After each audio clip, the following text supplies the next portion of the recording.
औज़ुबिल्लाहिमिनश्शैतानिर्रजीम बिस्मिल्लाहिर्रहमानिर्रहीम कि मोहम्मद से वफ़ा तूने तो हम तेरे हैं, ये जहाँ चीज़ है क्या लहो कलम तेरे हैं। माय फ्रेंड, आज हम सेकेंडरी क्लास में फास्फोरिकम इसिडम यानी इसरफास मेडिसिन का इंट्रोडक्शन पढ़ रहे हैं। इसका सिनोनिम्स में इसरफास एंड आर्थो फास्फोरिक एसिड। तो इसका सोर्स मिनरल किंगडम है। प्रूविंग इसकी डॉक्टर सैमुअल हानीमन साहब ने की है। म्याज़ इसका सोरा, सिफिलिस, साइकोसिस तीनों म्याज़म इसके अंदर हैं। अच्छा, इसके इंट्रोडक्शन के साथ हम इसकी काजेशंस को भी पढ़ेंगे। इसकी काजेशंस को भी हम पढ़ेंगे इसको। इसकी म्याज़म ये दिस इज़ ट्राई म्याज़मेटिक रेमेडी। तीनों म्याज़म इस दवा के अंदर बड़े प्रोमिनेंट हैं। ठीक है, सोरा, साइकोसिस एंड सिफिलिस। टेम्परामेंट इसका mild disposition, yielding temperament, mild disposition, yield mild, ये बड़ा आला किस्म का टेम्परामेंट है इसके पेशेंट का। माइल्ड, इसका माइल्ड का मतलब होता है शरीफुल नफ्स होना। ठीक है, mild temperament and yielding temperament. Yielding temperament बड़ा अच्छा होता है। ऐसा ऑफिसर हो तो बड़ी उसकी तारीफ़ें की जाती हैं, हर किसी की बात मानने वाला। यील्डिंग, जिसने किसी को रिक्वेस्ट की, अच्छा जिसका काम करने वाला होगा वो बग़ैर किसी लालच के, बग़ैर किसी ऐसे वो करेगा, वो बात मानेगा उसका। यील्डिंग टेम्परामेंट बड़ा आला टेम्परामेंट होता है। ठीक है, तो इसका कॉन्स्टिट्यूशन हम देखते हैं। It is best suited to persons of originally strong constitution. एक तो ये इसरफास जो है हमारी, ये लंबे कद के लोगों की दवा है। इसकी पेशेंट की जो हाइट होती है वो ज़्यादा होती है। अर्जेंटम नाइटिकम, ट्यूबरकुलाइनम एंड फास्फोरिकम इसरफास, ये हाइट वाइज ये तीनों की लंबी हाइट होती है। यानी पाकिस्तान में 6 फीट हाइट, 6 फीट से अबव जो आएगी वो सारे लॉन्ग में आएंगे। ठीक है, तो it is best suited to persons of originally strong constitution, बड़ा इनका कॉन्स्टिट्यूशन स्ट्रॉन्ग है। Who have become debilitated by loss of vital fluids, who have become debilitated by loss of vital fluid, यानी कि बड़ा अच्छा मजबूत थे, हर तरह से बड़ी अच्छी वर्किंग करने वाला बंदा था, बहुत नाइस आदमी था, लेकिन एकदम से डिटीरियोरेटेड हो गया, एकदम से उसकी हालत बहुत ज़्यादा ख़राब हो गई, एकदम से आहिस्ता आहिस्ता होता गया। यानी कि वो इंतहाई उसमें डिबिलिटेटेड, किससे डिबिलिटेटेड हुआ, कमज़ोर हुआ, भाई लॉस ऑफ वाइटल फ्लूइड्स, कोई ब्लड का लॉस हो गया। ठीक है, कोई मेल है तो उनमें सीमन का बहुत ज़्यादा, सेक्सुअल इंटेलिजेंस की वजह से सीमन का बहुत ज़्यादा लॉस हो गया। ठीक है, उसकी वजह से बंदे के अंदर बहुत ज़्यादा डिबिलिटेटेड हो गया वो। एंड सेक्सुअल एक्सेस से वायलेंट एक्यूट डिजीज़, कोई वायलेंट एक्यूट डिजीज़ जैसे अभी कोरोना चल रहा है। ठीक है, ये डेंगू फीवर, जितनी भी वायलेंट एक्यूट डिजीज़ आएंगी एकदम से आती हैं तो वो बंदे को ऐसे निचोड़ के रख देती हैं। उसके बाद जो इतनी शदीद कमज़ोरी आती है इंसान के अंदर, तो उसकी रिकवरी के लिए this is the best remedy. China भी आप दे सकते हैं, हम इस्तेमाल करते हैं उसको भी, लेकिन ये भी बड़ा अच्छा काम करती है वहाँ पर। Chagrin are a long succession of moral emotion. Chagrin का मतलब, शैग्रीन बड़ा टिपिकल सा वर्ड है। इसका मतलब होता है कि जब हम किसी नाकामी की सूरत में या डिसपॉइंटमेंट की शक्ल में हमारे चेहरा का रंग बदल जाता है एकदम से। आप मैच खेल रहे थे, एकदम से गोल हो गया, तो वो गोल को देख के मतलब हल्का सा डिसहार्ट सा होता है, वो वाली जो कंडीशन होती है ना, वो शैग्रीन में आती है। तो बाद लोग तो चले, गुजर गया, जो होना था वो हो गया, लेकिन बाद लोग उसका इतना ज़्यादा लेते हैं उसको कि वो उसको भुला नहीं पाते। ठीक है,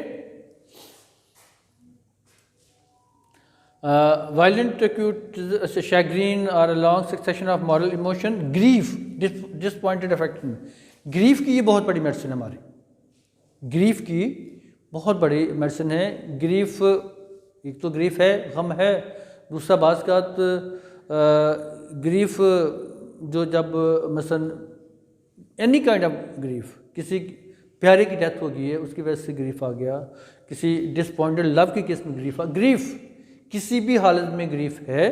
ठीक है, जहाँ पर इग्निशिया हमारा काम नहीं कर रही, हमारी नेटिम्योर काम नहीं कर रही, ठीक है, क्लैरिफास काम नहीं कर रही, आर्बिटैलिकम काम नहीं कर रही। और ये अगर इसकी पेशेंट की सिम्टम्स हैं इसकी, मैंने एक पेशेंट को मेरे पास ऐसा ग्रीफ का, उसके ब्रदर की डेथ हुई थी, तो वो बंदा अच्छा खासा एक ऑफिसर है, बड़े अच्छे रैंक का, 20वें ग्रेड का ऑफिसर है, बड़ी अच्छी उसकी फील्ड में पोस्टिंग है। तो वो बंदा अच्छा खासा काम करने वाला बंदा, तो वो बिल्कुल उससे कोई काम नहीं हो पा रहा था। वजह उसकी क्या थी कि ब्रदर की डेथ के बाद वो बंदा बहुत ज़्यादा डिबिलिटेटेड हो गया। तो मैंने उसको इग्नेशिया से स्टार्ट किया, लेकिन जब मैंने सिम्टम्स को और देखा तो सिम्टम्स उसकी इससे फास्ट की थी, हाइट भी उसकी माशाल्लाह 6 फुट के लगभग थी, तो बड़ा अच्छा टेम्परामेंट बनने का। उसके यील्डिंग टेम्परामेंट से मुझे एकदम से फास्फोरस क्लिक की। मैंने फास्फोरस जब उसको दी तो फास्फोरस 1 mg एक डोज मुझे 3-4 माह तक उसको रिपीट नहीं करना पड़ा, प्लास्पो पे चलता रहा और उसका पूरा सिस्टम एक डोज ने क्लियर कर दिया। ये इतनी वैल्यूएबल दवा है हमारी फास्फोरस। डिसपॉइंटेड लव के केसेस में, यानी किसी भी डिसपॉइंटमेंट में, ग्रीफ की हालत में आपको बिल्कुल नॉर्मलाइज कर देगी, ऐसी ये दवा है। तो अफेक्शंस इसमें disappointed affections, pale sickly complexion, eyes are sunken and surrounded by blue rings। तो इस तरह से आँखें बिल्कुल अंदर को दंसी हुई, ये ब्लू रिंग्स उसके इर्द गिर्द पेशेंट के बन जाते हैं, तो वो ये फास्फोरस दवा उसको इससे फास्ट दवा कवर करती है। और इसमें एक और मैं इसमें बताता चलूँ कि बाज़ लोग बच्चों के अंदर बहुत ज़्यादा ये प्रॉब्लम होती है कि उनको दे हैव मसलन यंग लोग, टीन एजर्स जो होते हैं, उनको उनकी यही एक इंटरेस्ट का टॉपिक होता है कि वो मस्टरबेशन के आदी होते हैं। वो बच्चे मस्टरबेशन की वजह से, उनके वाटर फ्लूइड के लॉस की वजह से उनके अंदर इंतहा बेशुमार किस्म की चेंजेस आ जाती हैं, बेशुमार किस्म के प्रॉब्लम आते हैं।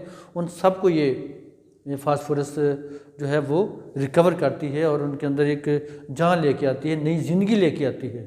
तो ऐसे बच्चे अगर आपके पास आते हैं, ऐसे पेशेंट, तो उनकी हिस्ट्री में ये चीज़ें हैं, तो इससे फास्ट उसको उनके अंदर जान डाल देती है। ये बहुत बड़ी दवा है इस वाले से। अब हम इसकी काजेशन पढ़ते हैं।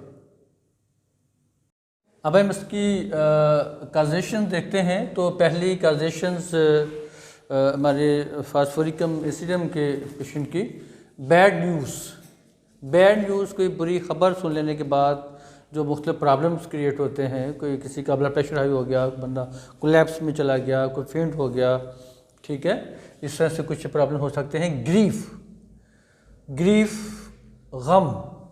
गम की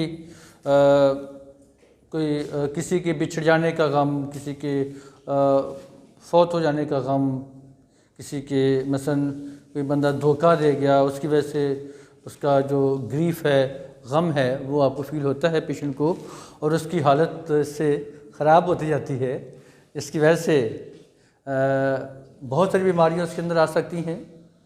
पेशेंट डिप्रेशन में चला जा सकता है, ठीक है।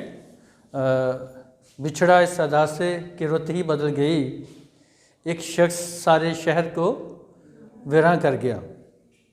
सो इस तरह से ये ग्रीफ की हिस्ट्री बड़ी वाज़ेह होती है। और ये चूँकि हमारा एक मेंटल एक फीलिंग्स का डिप्रेशन होता है इसके अंदर, तो ये पूरी बॉडी को हिला के रख देता है, इंसान की शख्सियत तक हिल के रह जाती है इससे। तो ग्रीफ में की वजह से अगर कोई ऐसी चेंजेस बॉडी के अंदर आ रही होती हैं, तो वो उसको इससे फास्ट बड़े आसान तरीके से बेहतर करता है।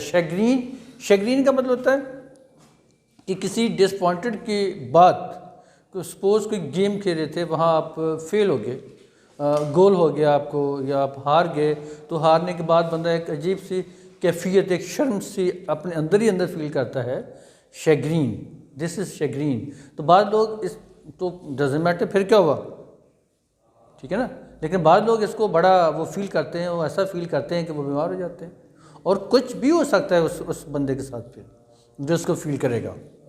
तो अगर काजेशन अगर शैग्रीन की है, ठीक है, तो इससे फास्ट से केस क्लियर हो जाएगा, सारो गम की वजह से, ठीक है। होम सिकनेस, अब कोई बंदा, होम सिकनेस का मतलब होता है अपने घर की याद, ठीक है, अपने जो अजीज़ व अकारिब हैं उनकी याद को बंदा बाहर चला गया, ठीक है, और उसको बार बार अपना घर याद आ रहा है कि मैं फ़ौरन अपने घर चला जाऊँ, मैं फ़ौरन अपने घर चला जाऊँ, अपने अजीज़ व अकारिब में चला जाऊँ, ठीक है। वो उसको किसी अब्रॉड कंट्री में चला गया, ठीक है, और वहाँ जाके उसे रहा नहीं जा रहा, बार बार उसको यही ख्यालात आते हैं, तो ये उसके लिए बहुत बड़े मसाइल पैदा कर सकती है, ये उसकी जो डिज़ायर है, जिससे कॉल्ड होम सिकनेस, ठीक है। तो इस होम सिकनेस को रिमूव करने के लिए this is the best remedy. इससे फास्ट हमारी यहाँ पर बहुत ज़्यादा काम करती है। डिसपॉइंटेड लव, ये तो डिसपॉइंटेड लव तो आम केस है, आजकल का दौर तो पूरा इन्हीं केसेस का भरा हुआ है। वो 13 साल से लेकर 19 साल की उम्र में यही केस हो रहे हैं। अब तो ज़माना ऐसा आ गया है कि बूढ़े भी ख़राब हो गए वो भी इन केसेस में फंसना शुरू हो गए सो टीवी ड्रामास देख रहे हैं आप लोग इस तरह से। तो डिसपॉइंटेड लव का केस ये भी एक बहुत बड़ा केस होता है, यानी वो चीज़ जो आपके फीलिंग्स को हर्ट कर रही है, वो चीज़ जो आपकी फीलिंग्स को हर्ट कर रही है, वो आपके लिए बहुत बड़ा प्रॉब्लम क्रिएट कर रही है, ठीक है ना।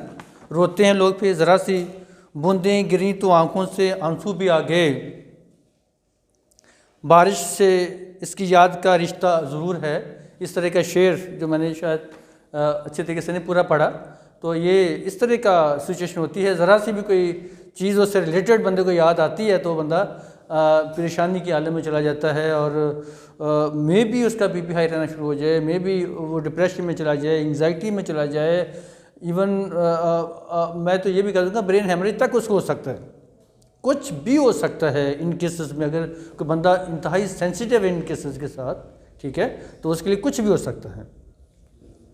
तो उसके बाद आ जाता है हमारा loss of vital fluid. Loss of vital fluid में ब्लड आता है हमारा, सीमन आ जाता है मीन्स में बहुत ज़्यादा। इसी के बाद सेक्सुअल एक्सेस की वजह से भी बहुत सारी प्रॉब्लम्स आ जाते हैं। लोग उन प्रॉब्लम का हल करने की बजाय आप देखिए काजेशन क्या है।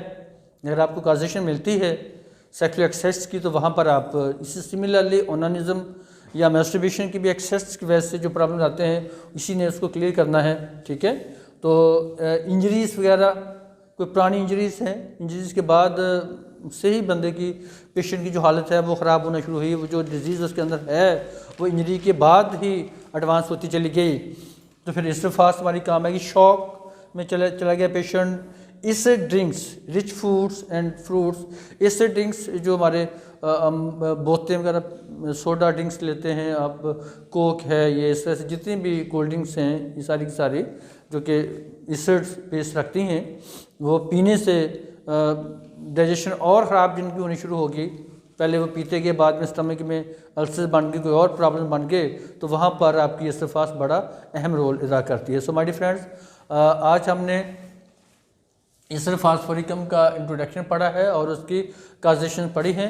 कल हम इंशाल्लाह इसके माइंड में पढ़ेंगे। तब तक के लिए इजाज़त, अल्लाह हाफिज़।